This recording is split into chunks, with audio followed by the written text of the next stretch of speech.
All right, so today I'm with Makaveli, Quake legend, who's a bit of a champion, especially in Quake 2 and Quake 3, where he's competed in several tournaments and had some great results, and is definitely regarded as one of the best player of this era.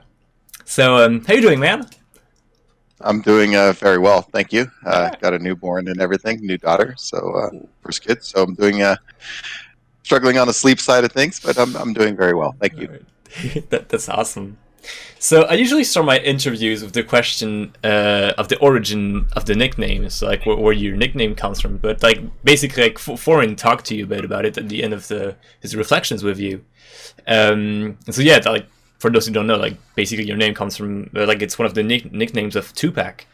Uh, Correct. so like yeah, what's the story behind this? Like, why That's choose? just uh, because, well, I was that's my teenage era was the '90s. It was kind of like the real boom of hip hop with Dr. Dre and NWA and Death Row Records, which is where the clan kind of got their name from.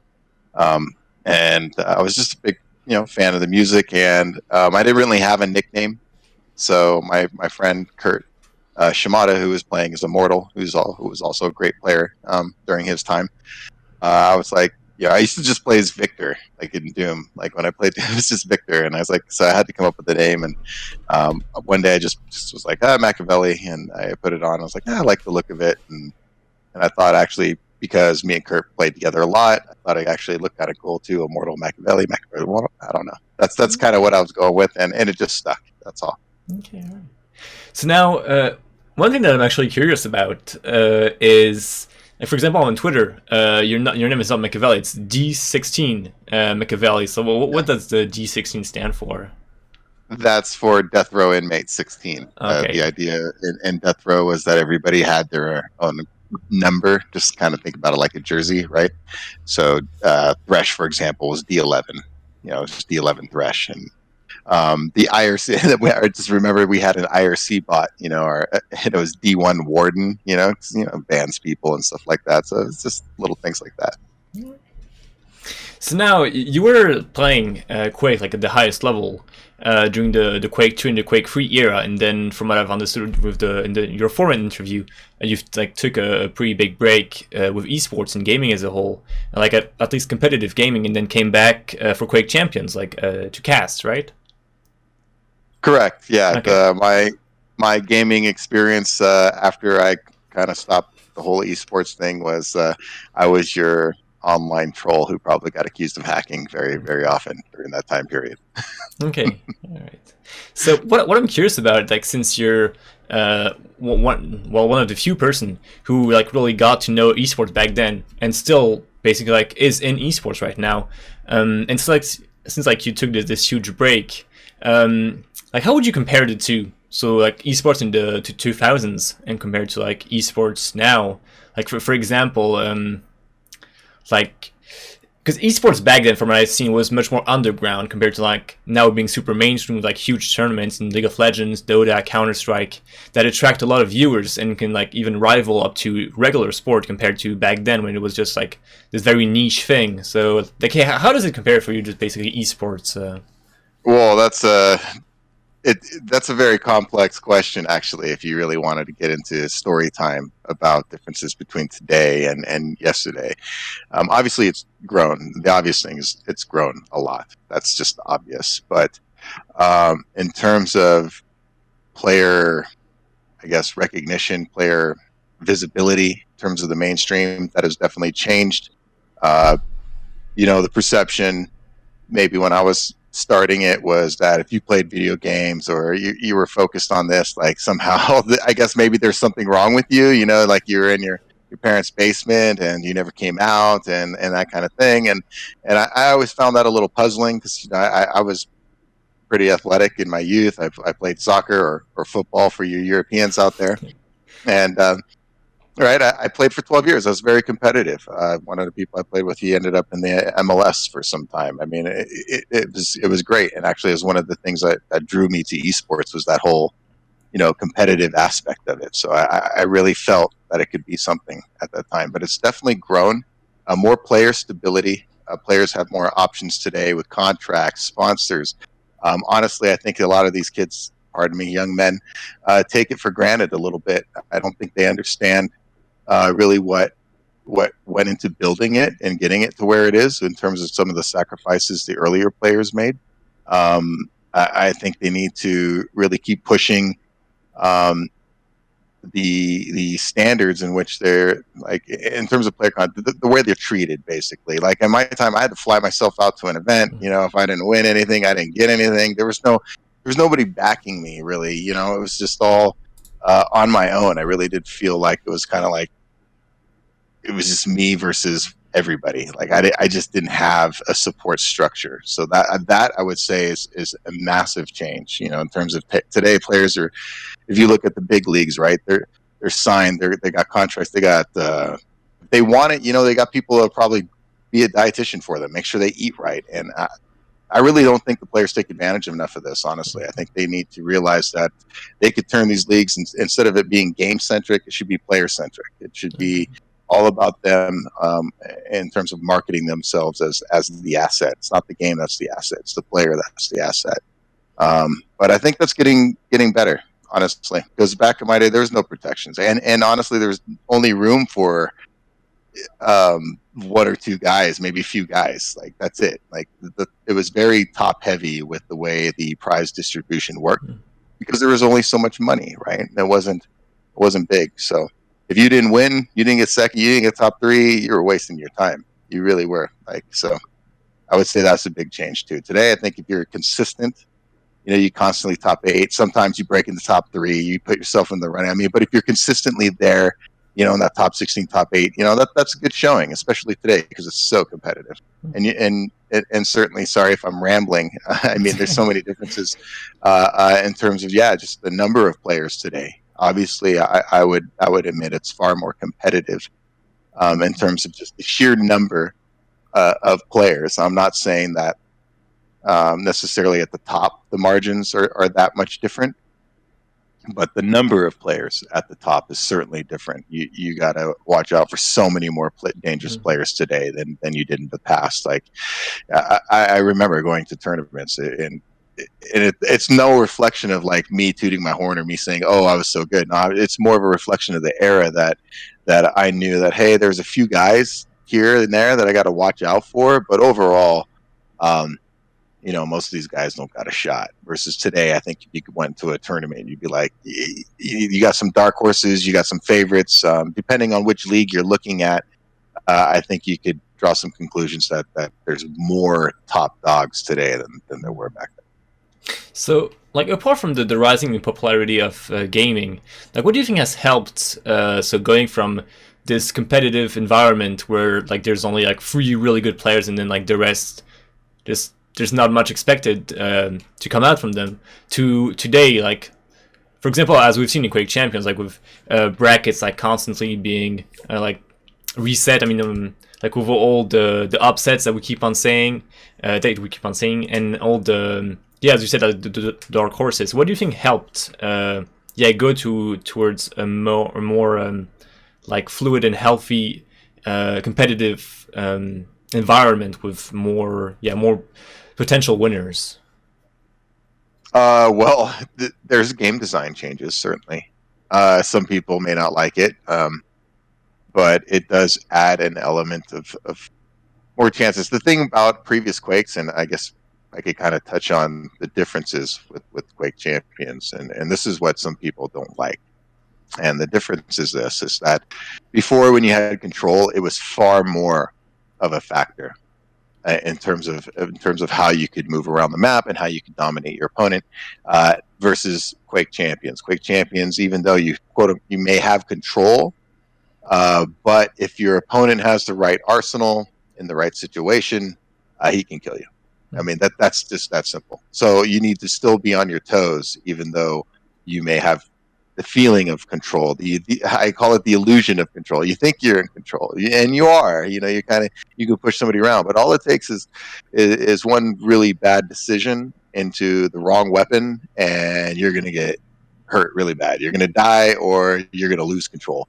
And I think that's an aspect that's different versus in especially Quake 2, you could really dominate somebody who had a good skill set, but maybe didn't have a chance to show it because you were denying his weapons. He didn't really get a rocket launcher railgun that much. So, or maybe he didn't get a railgun at all the whole game. And you're kind of like, if he got one, it could have been different, but he didn't. And that was a game you could really dictate tempo that way. You could really take somebody out of the game versus Quake Champions, where it does play very fluid, very fast.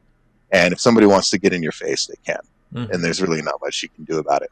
And then you add into the ability factor, which gives characters a little, especially off the spawn and stuff. You can come back hard versus a previous Quake where I kill you, maybe I have 50 health left over, and I feel confident I can go retreat somewhere and pick up some stuff. Where now it's like no, somebody can come right back at you and kill you pretty quick.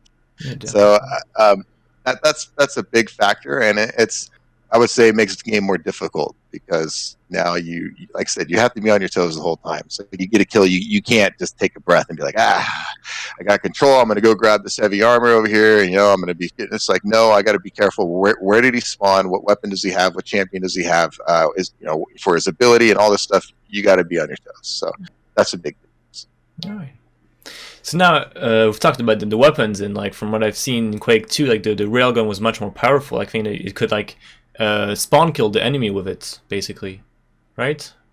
Yeah, correct. Well, it did 100 straight damage, and Quake 2 played differently in a sense where the weapon switch time was slower. Mm-hmm. So if you combine that with the fact that you have to wait for a reload to before you can switch weapons. So if you got caught out in the open with the wrong weapon in the wrong time, it took you a long time to switch out of that weapon. So you really got punished. But yeah, you could definitely get railed right off the spawn. That's what kind of made Quake 2 interesting, and Quake 1 too as well. You could get annihilated in Quake 1 off the spawns if you didn't know what you were doing, and that kind of was the whole skill. Was when you don't have control, you're spawning with this crap weapon, a blaster. Did 10 damage. It was projectile. It was not good. I'll just say that. And it was all about navigating around the map. You had to know where your opponent was and make sure they couldn't really trap you in certain areas, and just play off of them and try to slowly collect some items and some weapons here and there, and then set a trap and turn the tides. It was just a different game because it was 20-minute duels. This is a marathon compared to what people are used today. So it was a long duel. All right. So now one thing that I remember seeing, I think was also Foreign talking about it, that what Carmack intended to do with Quake 3 was to make basically like the starting machine gun much stronger, so as to avoid having duels with like two really good players, like ending on a 30 to 4, and like have much tighter matches. So I think you were around back then. So what was the reaction like of the community to this change? Because like, were the Quake 2 players like welcoming of Quake 3, or were like, no, this isn't my game? I think the reception was mixed. I think just like anything else, people have varying opinions, right? But overall, I think Quake 3 was received very well. It had a huge popularity. It was definitely, I think, received better than Quake 2 by the old Quake 1 community. I think you had far more Quake 1 players that transitioned over to Quake 3 than transitioned to Quake 2. I think a lot of them really didn't like the play style of Quake 2. Namely the slower rockets and the slower weapon switch times. So a lot of them stayed in Quake World or NetQuake and just kind of waited around. And then when Quake 3 came out, they all kind of came out. So I think it was received very well. Me personally, I was doing pretty good in Quake 2 at the time. So some of the changes, I initially was like, oh man, this is, people coming off the spawn with machine gun. At first, it was an adjustment. It was definitely an adjustment I had to make, and that's why I understand when players may have a certain opinion about gameplay changes, and it's like, I think they tend to forget all the things that happened between Quake 1, Quake 2, and Quake 3, and I think it's for the better. I think it is. I think it makes the games more competitive. and nobody wants to see a 50-0 washout. I mean, just somebody just running around spawn killing somebody. I mean, you want to let's see what the other guy can do too. And if you can't handle it, I mean, yeah. So some people would say it's quote unquote more aim based, and it's like, well, yeah, well, we're talking about the big leagues now. We're talking about esports. So yeah, you should be able to freaking aim and hit your shots. And if you can't, you don't belong there. I mean, that's pretty much how I feel about it. Because even when I played, there were some guys who they were dynamite, man. These guys were tough, really good players, and they had great aim. And it's like, you don't got aim. I mean, yeah, brain matters in the scheme of things, in the great scheme of things, and how you think about the game. But yeah, you got to execute too. And the best players that make you pay, man, they execute. So now regarding aim, one thing that I'm actually like quite curious about is like back then, like at the end of the 90s and beginning of the 2000s, like I imagine you guys didn't have like the 240 hertz monitors that we have now, or like the super high tech like 1 millisecond input delay mouse that we get today. So like regarding gear, there seems to be like a lot of like controversy in the community, like with people saying that like it's super important that you get like the best mouse possible, that you play at like the highest frames per second possible, and like some people saying that it doesn't really matter. So like what's your take on this, like compared to the way that like the gear that people had at the time, like with the mouses with like the bowl inside, from what I've seen compared to what we get today? Yeah. Like what's your take on the gear debate? It definitely matters. It makes an impact. I think if you look at any of the, I looked at, for example, let's just look at keyboards, for example. And there's quote unquote, there's gaming keyboards, or you could just go to any store and get some regular keyboard, right? Who cares? A keyboard is a keyboard, right? That would be the argument from somebody who doesn't care about gear, until you start digging down into response times of your key clicks, and you start realizing that there's actually a big, significant millisecond delay between the good keyboards and the not so good keyboards, and you start adding up all these what we call input lag in the gaming circles. You start adding all these numbers up, and it becomes significant. Mm-hmm.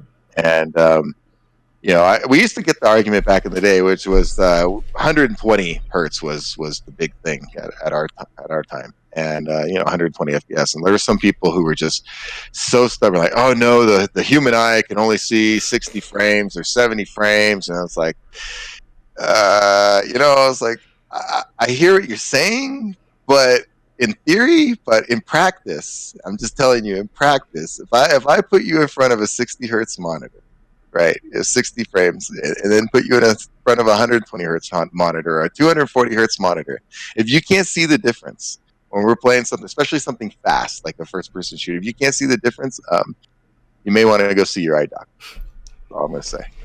Right. So that's what I think about that. And in terms of mice, absolutely, we use ball mice. I mean, the hertz and everything. I think USB was new at one point. I was going from PS2 to USB. That was that's where I come from. USB was a new thing. So if you had a 125 hertz mouse, that was like, I think that was what it was back then. That was pretty good. And the equipment definitely matters. I play with a newer mouse today. I got a wireless mouse that I like. I think there's definitely a difference with good hardware and bad hardware. The equipment matters, definitely. Frames matter. The smoother the game is, the better. Like, absolutely.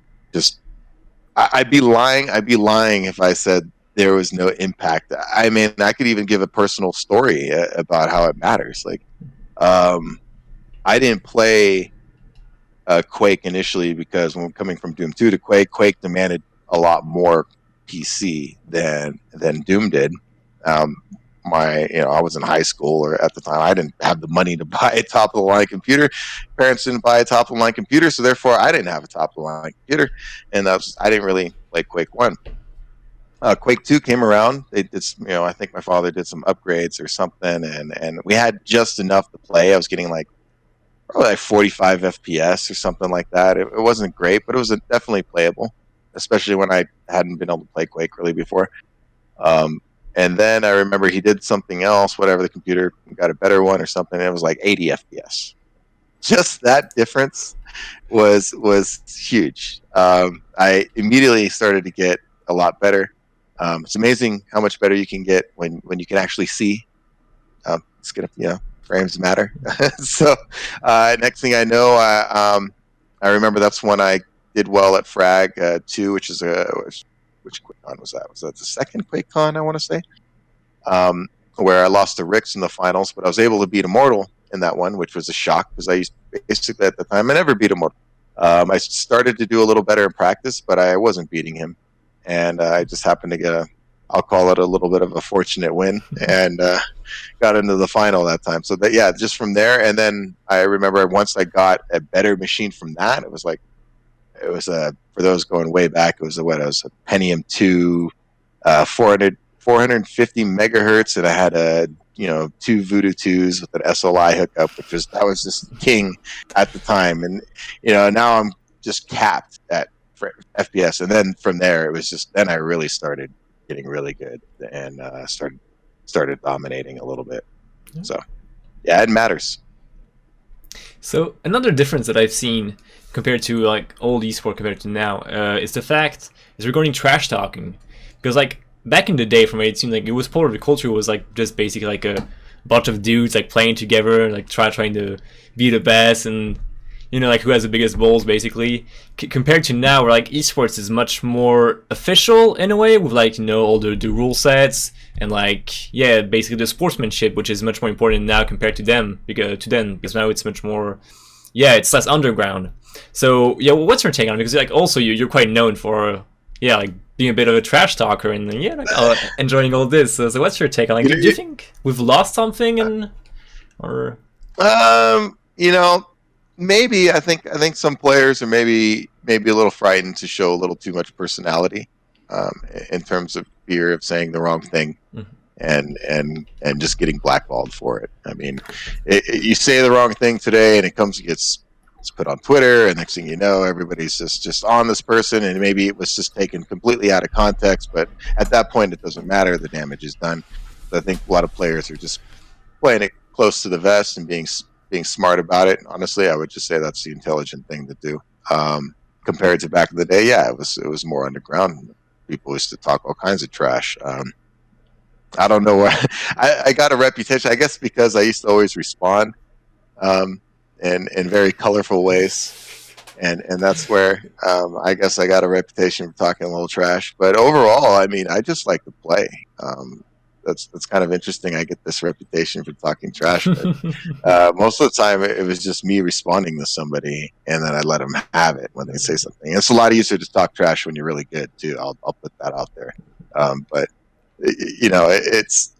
it is what it is. I just like to play. I don't, honestly, for people that I don't even like to type good luck, good game, any of that stuff. I don't even like to take my hand off of WASD. Like, that's how I feel about it. I'm there to play. I'm there to compete.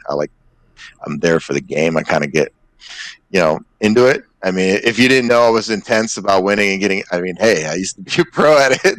My wife, I actually joked about that with my wife, because I was watching somebody else, honestly, on Twitch, and I was getting excited because it was a close game, and I was into it, I was like really into the decisions they were making. I was like, oh no, what'd you do that for? And she's like, wow, you're really, really, excited. And so she's like, I need you to calm down. And I was like, well, did you know I like Quake? I was pretty good at it. You don't get really good at something if you hate it, So I have a passion for it, that's for sure.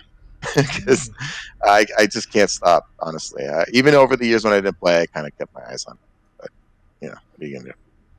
So on the question of, as you said, like getting good at the game, have you seen it? Do you think there's been like some difference or like some major changes in the way players practice back then compared to now? Certainly, I think the top players who take it seriously and have the backing of organizations or some kind of support structure, I think certainly put in the necessary time. I mean, just from watching Rapha's performance, for example, at this last stream hack, that's somebody who's getting up and he's watching VODs every day, or more or less. He's watching VODs a lot, and he's practicing a lot. He's warming up. He's playing. He's doing everything. He's doing everything he can to prepare himself for that event, prepare himself, including probably making sure he sleeps and eats right, and that's where I think a lot of players probably don't take advantage of the support structure. Maybe they underestimate the amount of taking care of their body could impact their performance in terms of esports. I don't think it's stressed enough in terms of that. So I think the serious players take it like a sport, like a true sport. I think you got to give credit to Fatality, who really was, Jonathan Wendell. He really was the trendsetter with this, to take it from, I'm going to play consistently, every night, and then we gear up maybe 2 to 4 weeks out, right? Then you step it up. But he was like, no, I'm going to gear it up 3 months out. Like, I'm going to gear it up all the time. Like, this is my job, now, and really set a new standard in terms of preparation. So you got to tip your cap to Wendell Fatality quite a bit, and that's why I was really glad to see him in the Esports Hall of Fame recently, just to kind of give some credit to one of my competitors, it was really great to see him get there, because he deserves what you see from some of these professional players. He really started that kind of outlook, I guess, with gaming, that it's more than just a pastime. Like, if you want to make it something, you got to put in the work, and it's not just talent that's going to get you there.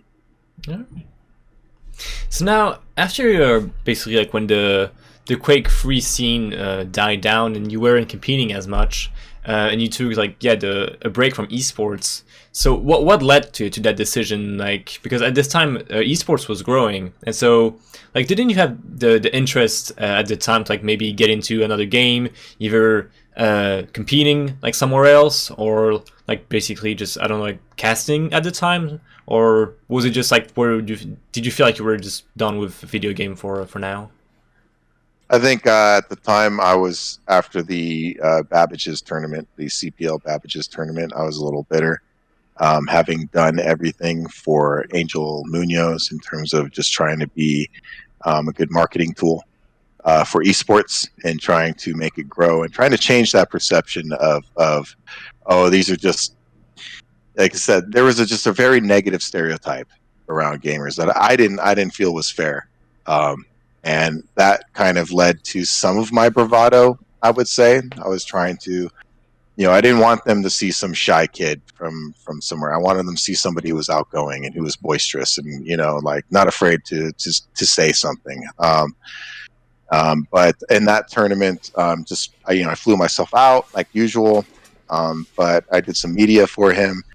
And they made a rule change that tournament where, they had tournament machines. And in previous tournaments, you could go back there as a player. And, you'd set up your stuff. You could play, right? You warm up, you play other players, whatever. This tournament, they changed that. So I had no means to practice. I got there, and people were like, go into the LAN area. But I was doing stuff for him. And I wanted to go in my quiet area and prep like I normally do. And it just became a problem. And I didn't get to play. I didn't touch a game of Quake for about 3 days, more or less, when it was said and done.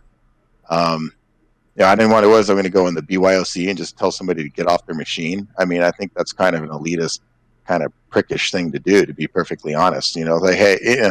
So I just tried to wing it, and my first game, I was so bad that I asked him if I could. I was the number 2 seed because of Razor, and I asked him if I could give away my seed. I didn't want to be the number 2 seed because it involved some buys, and I was like, I had no way to warm up. I wanted to play the first the first brackets. I was like, I'd rather be like, seed 57 than seed number 2 right now, because I actually want to play these matches. And so I had 2 buys, and by the time I played, I was playing Prozac. For if anybody doesn't know anything about Prozac, he was really good, and that was my first match.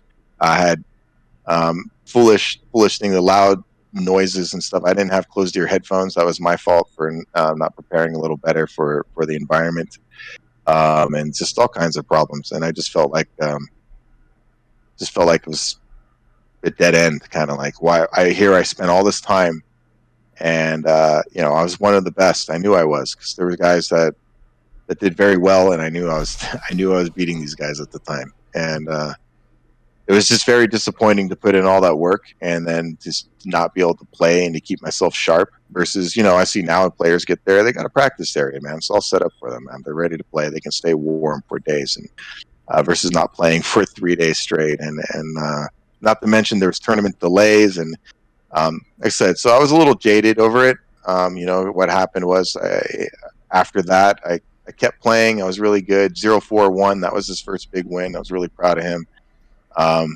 But I knew I was right there with John at the time too, competitively. And here I was like, I got nothing to show for it. Here I'm one of the best players in the world, and what good does that do? Like, I was like, it doesn't do anything. Like, it doesn't mean anything. So I just felt like, I felt like my skills were worthless. Basically, it wasn't paying the bills. And I was like, I got to find something else to do with my life. I can't be reliant on these tournaments. I can't be reliant on winning. I can't be reliant on putting this pressure on myself that I have to go to these tournaments and come home with money or come home with big prize, because that it started to weigh on me quite a bit in terms of the pressure. Putting you have to win. You got to, you're putting all this work, and like I said, there's just no support. So I'm like, I'm going to go get a regular job. I started working at a restaurant before college and through some of my college as well. And just got a regular gig, man. Just that's it. And started making money, putting money in my pocket. And I was like, I'm making as much money now or more money now than I ever did gaming. And it's like, so people would be like, well, it was growing. I was like, yeah, but it wasn't growing that fast. It wasn't going to grow overnight. Every time people were having the conversation, I'd be like, yeah, well, 10 to 20 years, it'll probably be something. But right now, no. So I just had a decision to make, and combine that with the fact that I was a little bitter after Babbage's, I just stopped. I just pretty much stopped. So then afterwards, with the release of Quake 4 and then down the line with Quake Live, did you get like some desires of coming back and just like seizing the glory once again? No, not really. Every time I play, I have fun with the game, play for a little while, but it's very much a been there, done that kind of feeling, and knowing I have no illusions about how, or should I say delusions, about what it takes to get to the top tier. And I'm just frankly not willing to even attempt that, not to even say that I could. let's just say, even if I could, I don't think I have the mental fortitude to be able to do that anymore. I got too many other responsibilities, man. It's just I've moved on. It's in the past, and it's good to leave it there. It's not trying to relive past glory. It's no, man. I'm just very happy with what I did. I thought I overachieved, honestly, probably a little bit, and I'm happy with that. I don't need to try to do anything new. All right, good. So now, getting into Quake Champions. So what's the story with that for you? You getting into casting? Like, did you contact id Software? Did they reach out to you? Did you like talk at an event? Like, how did you and id Software get into you casting for Quake Champions? Well, John 04, John Hill. We go way back, obviously, former competitors, and I like to think maybe I helped him with this game a little bit. He's a great player, great friend, and he just got this new gig with be the esports manager for id Software, and they're looking for casters, and he just knew I was I'm knowledgeable about Quake, and people will be like, well, I had a conversation with Zepp, one of the Twitch streamers over there in Europe, and he had an honest conversation with me at QuakeCon where he said he was a little skeptical, when they said my name at first, because I'd been out of the scene, right, for a long time. I hadn't played Quake competitively in a long time, and I just looked at him and I just said, well, Quake is Quake, and once you've played it at a certain level, I think you have to have a very good fundamental understanding of what it takes to win in Quake, and I don't think you don't lose that knowledge overnight. Some of the rules and things that you do in Champions are different, but underneath it all, it's still Quake. And he gave me credit. He said I've been doing a good job, which I've been trying really hard, to do a good job with the casting. It's a new experience for me. I hadn't zero experience. I just kind of just jumped into it, and like you said, I was known for running my mouth, so I guess that helped. So yeah, John gave me an opportunity, and then of course I got to thank Carmack over there at the ESL for he gave me the opportunity initially, and so I got to give a big shout out to Carmack for giving me that first shot. Gave me an interview, talked to me a little bit about Quake and my passions about esports, and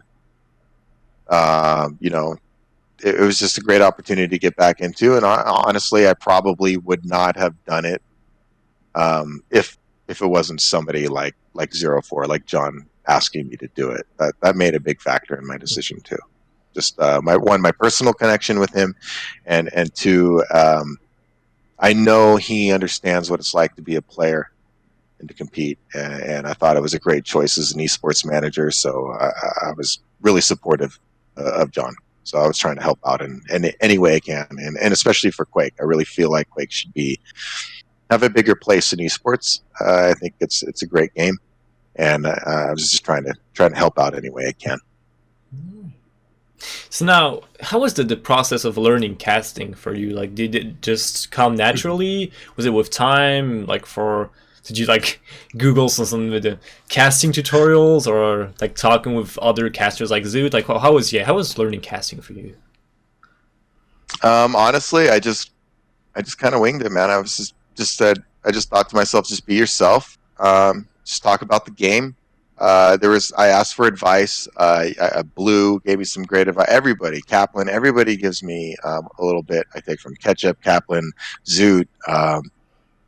Wheat was great working with Wheat and at QuakeCon the previous year. He was so professional. Just kind of watching how people prepare, and you just kind of learn a little bit as you go. In terms of process rehearsal and all that, but in terms of just the live on air stuff, I just wing it. I'm just myself. That's all I can say. I just try to be myself and have fun with it. Enjoy the game. It is a game. It's esports. We should all be having a great time watching this stuff. Honestly, that's kind of what I try to stress, is that it's fun. Even those people are competing, there's a lot on the line. It should still be fun. And so I try to just try to keep myself excited and try to convey that excitement to the audience. I could get analytical and I could sit there and I could just be, I could focus on it and not say anything. So I try to just keep myself active, keep talking about, this happened here because he did this and he heard him over here, whatever the situation may be, and just try to add an extra layer from beyond the obvious. Just like try to explain how the read occurred, or if the read occurred. Like, yeah, the reason why this happened was because he did predict them to go that way, and now he's pre-firing, and it changes the whole thing. Psychology, nerves, and just try to make conversation. Just have fun. So now, like, you've given us some examples, but what other things are you like particularly and precisely looking for when doing the analytical content? Because, like, of course, the difference between the casting and the analytics side of things for the esports is that analytics like get a bit to talk about the game together before talking, like after the match is played, rather than the casting, which is like on the spot. So yeah, like, what is your process of going over like analyzing a match during a Quake Champions tournament? Trying to look for key moments, things that can really swing a match. A lot of times it can be something subtle, can change things. Players, strafe jumping really fast or whatever, and he just hits the wall or something and stops his momentum, and that little second or two delay, now he all of a sudden he can't get to the mega health, and instead the other player gets the mega health, and now that changed the control dynamic, and because of that he gets caught in a bad tactical position, and maybe gets fragged, and it's like, and because of that maybe he gets spawn fragged, and it leads into something else, and now it's like, what led to that round being lost? And you kind of go back, it's like, well, this little error, hitting the wall or whatever, you just try to point out that everybody's really good is one of the things I try to focus on, and that these little errors here and there, everybody makes them, There's no such thing as a perfect player. And I try to focus on, what impacts a match, not just, oh, that was a great shot. I mean, well, yeah, everybody knows that was a great shot. You can see when it's a great shot. The crowd goes, everybody knows it's a great shot. You don't need to explain that. I like to get into what led to the great shot, or how did he set up that shot. And I think that's the important thing, because I've always stressed that great aim is kind of a reflection of great movement and great instincts on your opponent. I guess makes a big difference. You in a sense kind of know where they're going to go, and like I said, I just try to focus on the mental aspect of it. So now, since you've played Quake at the highest level, and now you're also commenting, what would you say are the differences, like from your experience? Like, for example, like what do you prefer, like between playing and casting? I mean, I'm not gonna lie, man. It's nice being a top gamer. Okay, so it's a good feeling. So if I had to choose one over the other, it'd be like, yeah, man, getting top 3 all the time at lands. I'm like, hell yeah. I think I'd rather have that. But the difference is casting's way easier. I'm not kidding when I mean it's easy. I got the benefit of hindsight, right? I can sit there and I can watch it from the bird's eye view and kind of make these calls where the players are split second. They have no time to think. It's instinctual. That's why the practice is so huge. You can't be sitting there wondering. It's you just got to know. You just got to know based on the situation. You got to read it pretty darn quick. I compare it to like a quarterback reading a defense in the NFL. Like you got to do it quick, man. Otherwise, you're going to get sacked. It's just like get rid of the football. You got to do something. You can't just sit around. So, yeah, I think that's a huge difference, right? Because the players, they're there. The players are there. They're the ones dealing with the pressure. They're the ones who have to hit the critical shot. They're the ones who have to outsmart their opponent. It's easy for us to sit in, with our headphones on and be like, oh yeah, he could have done this better. And it's all conversational, and maybe they could have done it better. But the point is, it's easy to say they could have done this or that better from, like I said, from the position of hindsight, from the position of the booth versus in the moment as the player. So I think I'd like to think I understand that difference pretty well. So now regarding Quake Champions in 2019, what are you hoping to see? I'd like to see just growth. I'd like to see CTF take off. I'd like to see more people give it a shot. I know it's a difficult game. They've risen the skill floor. Honestly, they've made it easier to get into, but it's still a daunting challenge, especially because the levels are it's just so extreme, going from one level to the next. In terms of, when I speak of levels, I mean skill level. You could be playing really good, and you could feel great about yourself, right? You could be doing really, and all of a sudden you just run into one guy who's just got way more experience. He's a couple tiers better than you, whatever the case may be, and your experience goes from really good to really bad in a hurry. And all of a sudden you're just getting fragged. It doesn't feel like you can get any momentum. Pardon me, got a little burp there. But yeah, it just feels like you can't get any momentum going. And I feel for the newer players who get crushed, basically. It can still happen in Champions. And that's kind of what they've tried to get away from, trying to, get players, at least even if you're getting crushed, you're getting a few frags here and there. You're getting a little something, you got an ability maybe can get you out of trouble. But in the end, the top-notch players, it's still not going to make that big a difference. You're still going to get run. There's a huge learning curve, I think, with Quake. And I think people have to really give it a shot for it to shine. It needs a large community to really shine, because then you can really separate the skill brackets properly. I've always mentioned that Quake is the most fun when the skill level between all the players is even as possible. Lopsided Quake is just not. It's not entertaining, and it's not fun. That's just my opinion. I think. So that's where I'm hoping for community growth, because you need more players in the middle tiers and the bottom tiers, and to, because you can't just have one player who's really good fill.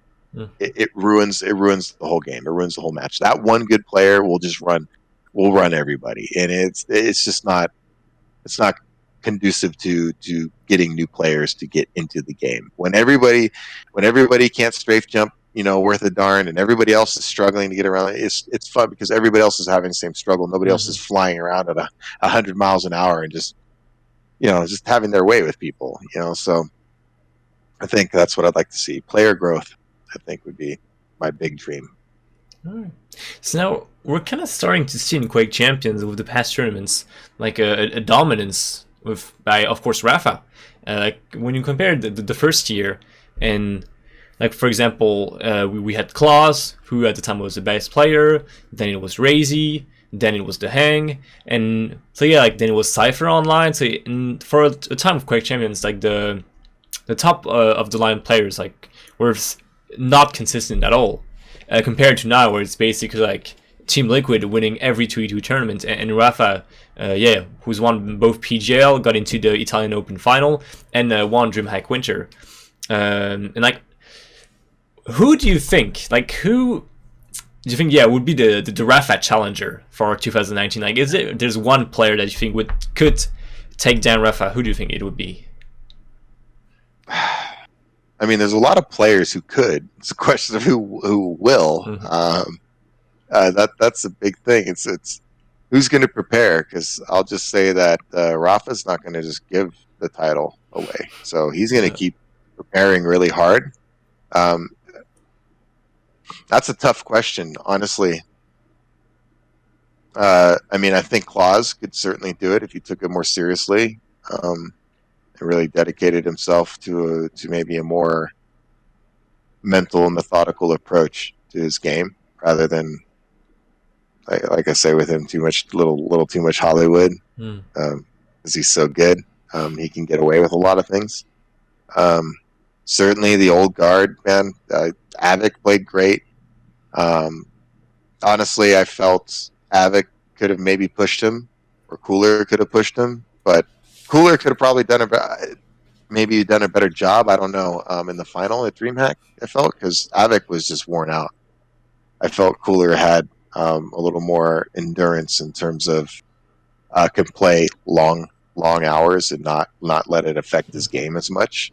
Versus, I think those long rounds, those long matches with Cooler. By the time Avic got to the final, he just didn't have anything left, and you could see it.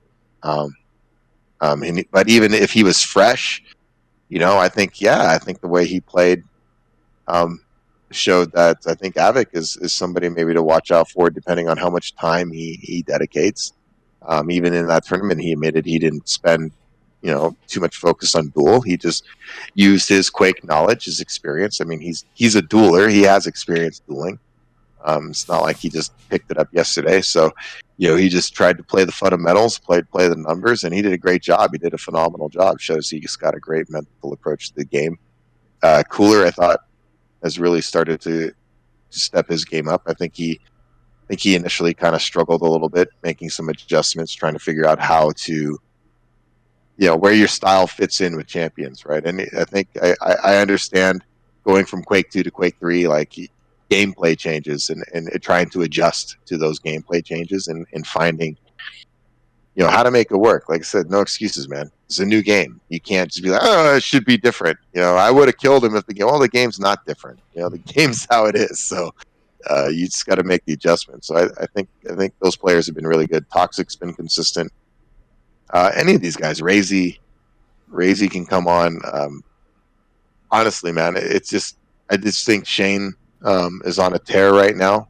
I just think really that's what it is. But eventually, all good things must come to an end, as they say. So eventually the run's going to stop. People getting a little closer in twos in regard to the Team Liquid dominance. It was a little closer, but still, like, I think they dropped one map. They even drop a map. I just think it shows that, hey, if you want to beat these guys, you got to prep. And I think what would help push them is maybe, again, more player growth. We need more growth in Quake. More people challenging for that title. So, do you think there are some specific elements in Rapha's playstyle, or just like Rapha as a player, that people trying to challenge him should look at, or maybe are already looking at?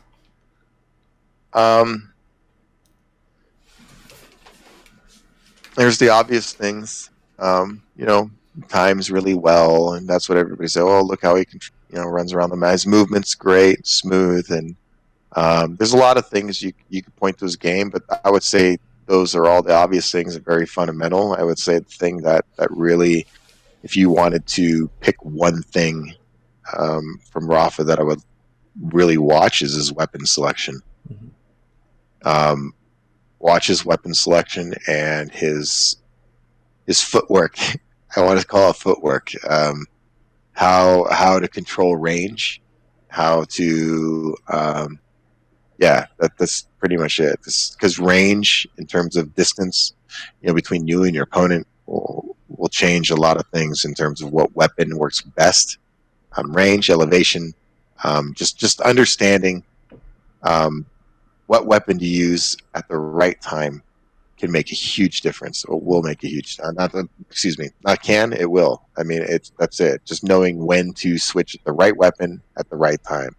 Like, everybody's like, "Oh, great rail!" For railgun, for example. The best skill with the railgun is knowing when the hell not to fire. Anybody can point and click and hit something. The best skill with the railgun is knowing when not to use it. Not to use it. Because knowing that it's going to keep you from getting killed. That's just it. So a lot of Quake comes down to recognizing scenarios and recognizing what weapon to use at the proper time. And I think he's really good at manipulating space and putting players in a position where he's dangerous, more dangerous than them. That's why I think everybody's like, really likes to talk about aim. It's like, aim can be very situational. You could have a better lightning gun than me. Freaking, if we sat in arena and we just did rocket arena or whatever, right? We just sat there with 100, 200 health, or 100, 200 armor, and we just went at it, right? Unlimited ammo. Whoever kills each other with lightning gun first wins, and you beat me like 95% of the time. That doesn't mean jack in a duel, man. It really doesn't, because if I catch you in the right position, strafe jumping down a hallway, coming through a portal, and I get to jump on you, as long as the margin isn't huge and I'm getting out LG by like 20%, the point is not so much that you're winning in a straight arena. It's the situation that matters. Mm-hmm. Maybe straight in front of you, yeah, but now I'm playing an angle, and maybe your angle's not as good as my angle, and you know what I mean. Normally, maybe heads up, you would out me, but this isn't heads up, man. I got an advantage. Mm-hmm. So I think people underestimate Rapha a lot of times, where he can make things look easier than it is, but he's really setting things up very well with controlling space, the range, and just recognizing what weapon to use. Just watch how he switches, man. He'll switch between tri-bolt, rocket, rail, nail. He's just very, very keen, very smart about it, man. He's very smart about what weapon to use. That's something I would focus on. If it's new player, old player, whatever, that there will pay huge dividends for you, Quake. Do you think Rapha has any weaknesses? No. I mean, did you want a long answer? No. All right. No. You better be on. You better eat your Wheaties that morning. Is all I'm going to say. Or hope he has an off day. Because overall, consistently, he preps, man. He makes sure he's ready. I mean, is a weakness? I sure as hell don't see it.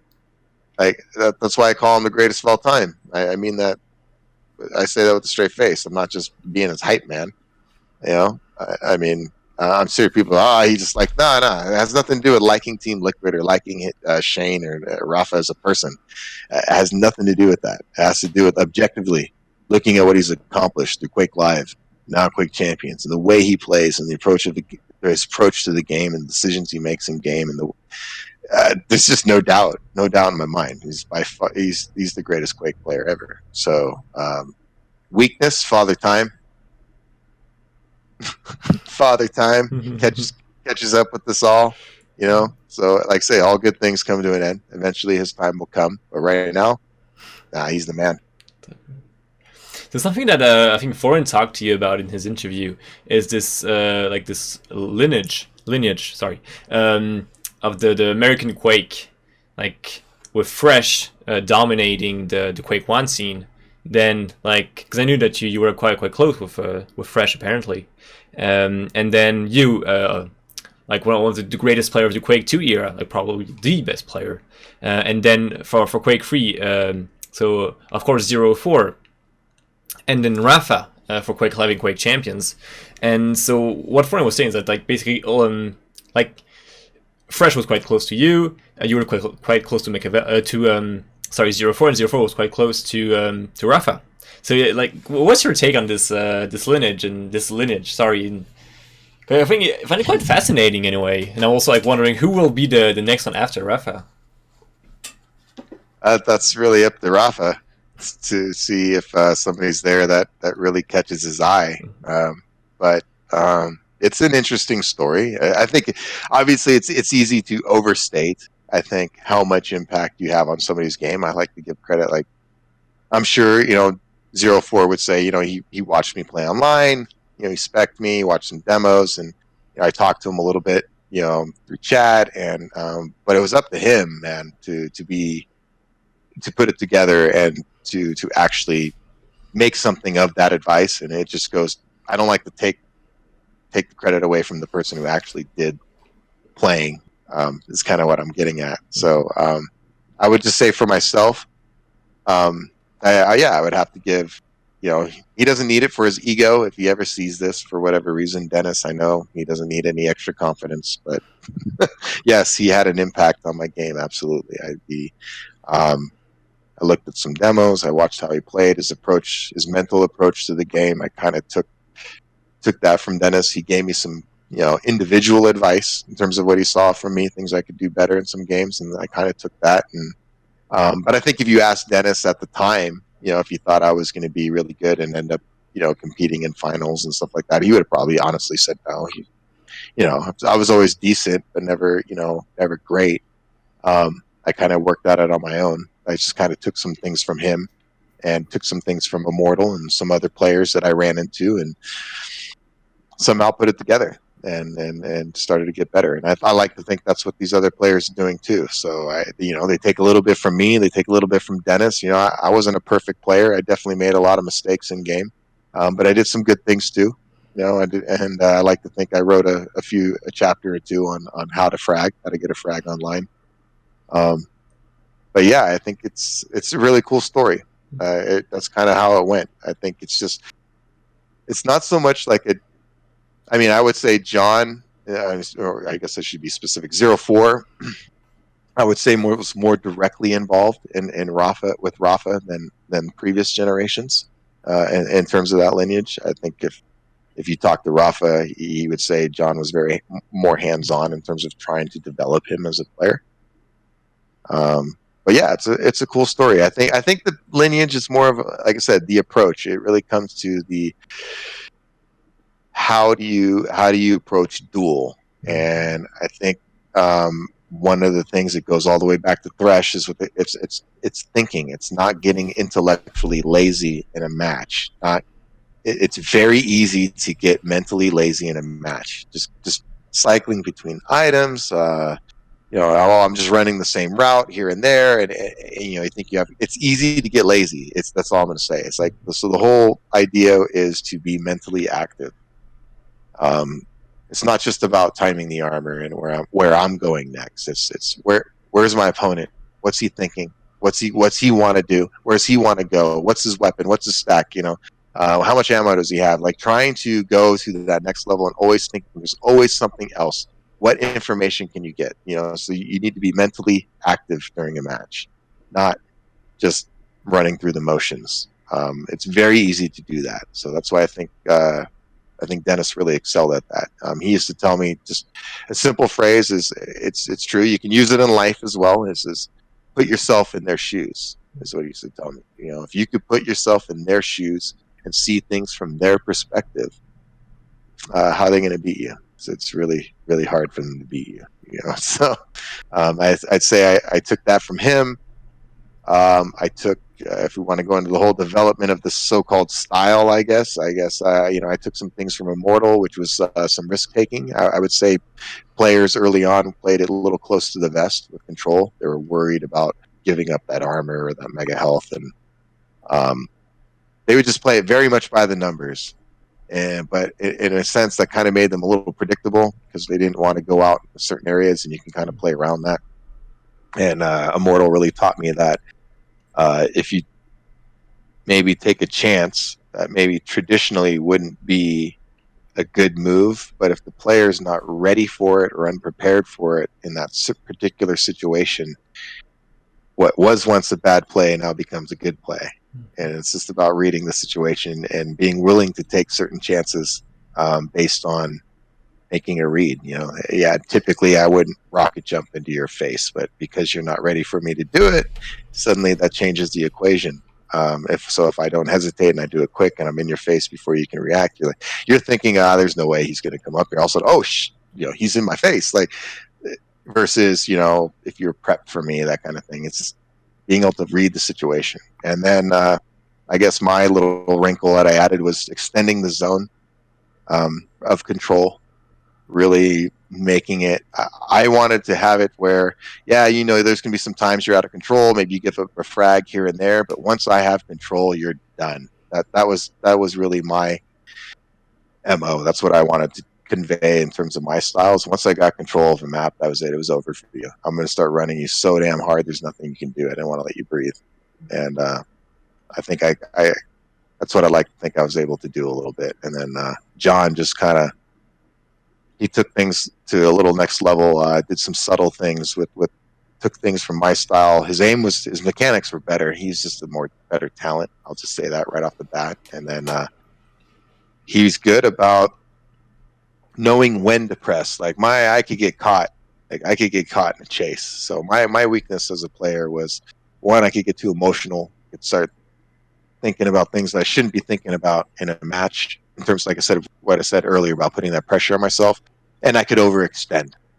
So if you were smart about it, you could get me to overextend, reposition, and because of that, I would lose control, and definitely had some issues there. John was really good about keeping his back to the item, so it would appear that he got out of position or that he overextended, but he actually leaves himself an angle to kind of back off and body block you from getting around to an item. Plus, with his great mechanics, great prediction, and all the other stuff he could do, John was just, you want to talk about hard to get somebody off of you when they have control. John was a monster. 04 was just an absolute monster. Nightmare. He could make your life miserable in Quake. And he still can. I bet you he's still got some skill left in the wrist. But then he just developed with Shane. He told me about Rapha. Like I said, a long time ago when I was in college, he just told me he's going to be the next big thing in Quake and that I should watch out for him, watch some demos, and just check him out. And he just, he saw Shane had great talent, a great mind for the game, just certain, cleaned up certain areas from what I recall about Rapha had a tendency, if I recall correctly, this is what John used to tell me, was he kind of used to do some of the things I would do, where he would chase. He would do things where it's like, in a tournament situation, now you just gave up mega health. You just can't do that against a good player. You can get away with it against guys you can outskill and you can push around and muscle around a little bit. But at the top level, no, you're going to get punished for doing that. So I think he's just kind of reined him in a little bit, had him think about when to do that. Knowing when to make an all-in play, when not to, and just made him focus a little more on tournament play versus just online play. It's one thing to win online; it's another thing to win at a tournament. So what you've described with the American side of Quake, and this specific playstyle, very strong on the psychological aspect compared to just aim, because what people often say, which is extremely caricatural, is that Europe is all about aim and NA is all about brain. And of course it can be only this, because you got some really smart players in Europe, for example Cooler, of course, or more recently Razy, and you've and like all, of course, the Hang and Rapha are like pretty great aimers as well, despite like just that they're not as flashy as players like Claws and Toxic. And so this aspect, this is something that you've also seen in other esports, like outside of Quake, like a form of an American, like an NA esports identity and playstyle compared to other regions. I think, well, sure. I mean, you get used to playing certain people. It's geographically based because that's the way the internet is, right? Nobody wants to play with 200 ping. So you play to the best servers you can, and you get used to playing certain people, and yeah, certain play styles develop because of that. Certainly. So I think you do. I think it's one of the interesting things about esports. Honestly, is you do see a little different. I won't call it that they're more aim orientated in Europe, because that's not true. That's not true. We'll kid on cast or whatever, NA greater than the EU or whatever. We'll say these things, but that's all tongue in cheek. I mean, realistically, they're smart players on both sides. It's just a style thing. That's one of the things I love about Quake is there is a personal style that you can put on the game. Like not everybody plays the same. Everybody plays the same. Everybody has different strengths and weaknesses, and it's about maximizing your ability in game and getting the win, and focusing and trying to highlight the weaknesses of your opponent, right? And just make the most of situations. So I think the style differences are just reflective of people playing the same people over and over again. That's really what it comes down to. And if something gets developed, a certain play style is, on the other continent or whatever, you're just not going to see it. And if you don't see it, you're never going to incorporate that into anything you do. So over time, yeah, you just end up with these differences. But again, I think it's mostly personal style more than regional. It's just, you're just not going to share strategies very often. That's all. So now, what I'm curious about, like I gotta ask this question, but like regarding 2019, have you got any intel on the Quake Champions tournaments? Because we still have like zero info on it. Nope. Oh, that's a shame. Nope. So, honestly, I know absolutely nothing about a tournament schedule. I wish I did, but even if I did, I couldn't tell you. Yeah, I imagine, but I had to ask the questions. I'll just put that out there. Seriously, I don't know. But even if I did know, I'm just going to be honest about it. Even if I did know, I couldn't tell you. Yeah. I could tease you and say I know, but I wouldn't be able to give you details. Yeah. They make it swim. So. To be frank, I wasn't expecting much of an answer with this. Like, but I hope they do. I hope they make announcements soon so players can get organized and get prepped for the year. I think the faster they can announce and get organized, the better, obviously. But I'm not gonna throw the team under the bus. I mean, they got their work to do on their end, so I think people just need to be patient and understand. There's a process that needs to happen, and I don't know. Maybe that's my age showing, but just I work in a corporate environment where there's things that you want repaired or fixed now, or a new system implemented now, and you realize hey, it's going to take a lot of man hours. It's going to take get used to it because this problem's going to be here for about a year. So you might as well come up with a workaround when we come up with a long-term solution, that kind of thing. So I guess I'm a little patient with these sort of things, but I can understand the frustration from the player side. They need notifications so they can get their sponsors and get all their ducks in a row. So like I said, I just hope they announce as fast as possible. So one of the very few info that we have going tournaments is Sinclair, who was talking on Player's stream a little while ago. That, like, I think what he said is that his aim is that CTF becomes a competitive team mode for the summer of 2019. So one big question that I'm like thinking of is who would be the other two players for Team Liquid? Oh. Well, I think they should lean on Waz again, considering he was on their sacrifice team. I think that would be a logical choice. He's a solid team player and solid Quake player overall. I don't know. I think getting somebody Like Vedmedic, I think, is a great up and coming player, great mechanics. It's just all about who they think they can work with and fit into the team environment. Right? It's not just about skill level; it's about being able to work well with your teammates, be able to communicate well, and really keep a good attitude throughout the match. I think they do a great job of that too. You don't see them quote unquote tilt, right? Liquid doesn't tilt. Rapha doesn't tilt. I mean, I'm sure inside, maybe here and there, they may say something like let an expletive slip, you know what I mean, or whatever. But they're overall, their mind is in the game. They're not giving up. They're trying to make something happen. So I'm sure they don't want anybody to poison the well. So I would imagine mentality is going to be a big thing with whoever they pick. But I think Waz is an obvious choice as a fourth. Like I said, I think somebody like Vedmedic or just, I don't know. There's a lot of good players. That's tough. But I think Vedmedic's probably one of the more talented newer players around. Or, maybe somebody like Cygeb. Or, Cygeb would be pretty deadly too, honestly. Yeah. All right, so now I think that's going to be my last question for the interview.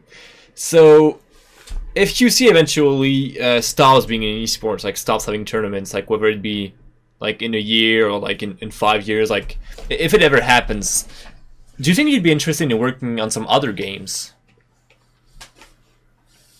Sure. Yeah. I mean, I'm just a fan of gaming in general. So it's not like, for example, Counter-Strike. I spent a lot of hours on Counter-Strike. When I stopped playing Quake, I went and played Counter-Strike. That's what I was playing 1.5, 1.6. At the time, I put a lot of hours in it. Was getting pretty good at it, honestly. Had some Cal I guys wanted to boot camp. I remember, for those who remember the Cal leagues way back then. I mean, but I don't know. Yeah, why not? Because I like FPS gaming. I just think the knowledge I've learned in Quake and just from competing overall, it transfers over to the other titles. It's just about learning. It's all about learning the game type, what rules they have in place. But in the end, player prediction, understanding, when to use certain weapons in the right time. I mean, you can apply this to all kinds of games, including Counter-Strike, including PUBG, including Call of Duty. Good position, reading your opponent, knowing what weapon to select at the right time, timing aspects, changing up your rhythm on peaking. Don't peak at the same. A lot of people will like, I'm going to peak now. I'm going to keep peaking at exactly 1 second intervals, and you're never going to hit me. I'm just going to keep going at 1 second intervals. Like, no, you're going to get probably hit the second time you peak. And good players will play with you. They'll change up that timing, right? Maybe they peak 1 second that one time, then they give you a little delay, and it's like 1.7 the next time, and then it's like back to then it's quick. It's 0.6, and then it's like they keep you off guard. So. I think the stuff I've learned can be applied to a lot of titles, and I know because I've played a lot of titles over the years, and I don't have a problem playing them. I'll just say that. Yeah, that's awesome. So yeah, it's like CS:GO in specific you'd be interested in working on, or there's some other titles that have caught your eye and that you would like to work on. I like Call of Duty. Even PUBG, I've spent a lot of time in PUBG. I used to play DayZ when it was a mod for Arma 2. I was there through the whole thing before it became a standalone game. So I've definitely been into the survival games before, and then the more military simulation-esque shooters. So I've definitely already got thousands of hours on those. I've played tons of Call of Duty. I mean, this is old, but Modern Warfare 2 was probably the last one I spent the most time on. Before the most recent one, anyway. But I've touched all the titles. PlanetSide. I've played Tribes. I've played them all, man. There's not a game I pretty much don't touch. That's what I would say. I'm a gamer in every sense in the world. They're gonna have to take the controller out of my cold dead hand one day. That's it. Yeah, like I got a bit hyped when you mentioned Tribes, because that's the game I come from, basically. Like that's what I was playing the most before getting into Quake, and it's what in a way also got me into Quake. So Yeah, That Tribes is a lot of fun. yeah, I it love is. Tribes. I played Tribes, the newest. I played the old one, the original Tribes, but then I played this Tribes Ascend, Mm-hmm. the newest one. Yeah. Immortals, he was really good at that one. Actually, Immortals a great player at the new Tribes. But yeah, I have a lot of fun with that game. It's pretty fun because I realize that, like, I'm not the only the one who comes from trials. Like, for example, you got like a European player. I think his name is Bagels, and like he's not that famous, but he also comes from tribes, and like NVC. In case you know who that is, like he also plays tribes. So that's Yeah, yeah. that's pretty hype. It's fun. It's fast. It's fun. You know, if you disc somebody in midair, it's pretty freaking hype. And yeah, man, I played that. I played Team Fortress 2. Man, I played Borderlands 2. You know, a little fun, co-op, game with your friends. I like the game, man. I love games. I love games. I love. I said, esports to me is great because you can compete in a lot of games. Even the fighting series. I mean, even Street Fighter. Ketchup and mustard. I really enjoy the whole fighting scene. You know, it's you have limited time. I can only watch so many games. Obviously, I can't watch everything. But yeah, I love it all. I grew up when Street Fighter 2 was new. You know, I used to come home every day and put a couple quarters in a machine and play Street Fighter. I mean, that's it was huge. That's something I love too. I mean, it's just I'm a gamer, man. I go all the way back to the Atari days. So Yeah, that's amazing. So before we close this interview, have you got any like final words or like some people you'd like to thank? um, obviously, I'd like to thank once again Carmack and Zero Four for giving me opportunity, and Thorin as well for his interview. His Reflections interview really gave me new exposure, I guess I would say. I guess I would just like to thank people for not forgetting about me. I guess it was a long time ago that I played, and things change, and I really appreciate that people still remember me, and all the people that have said that my game impacted theirs in some way. I really appreciate that a lot. And to everybody else, I would just say, keep fragging, keep having a good time. You know, enjoy it. Gaming is a great thing. It's a great way to meet people. Just try to have as much fun with it as you can. Try to limit the toxicity as much as you can. I mean, I know some people will get under your skin, and we all have our bad moments. We do, but just try to limit it overall. Try to have a good time. Remember, it's a game, and in the end, we want to make it grow. And in the end, if you want to make it a big sport, we want to make it something big. We need to start treating it a little more seriously and try to get it there.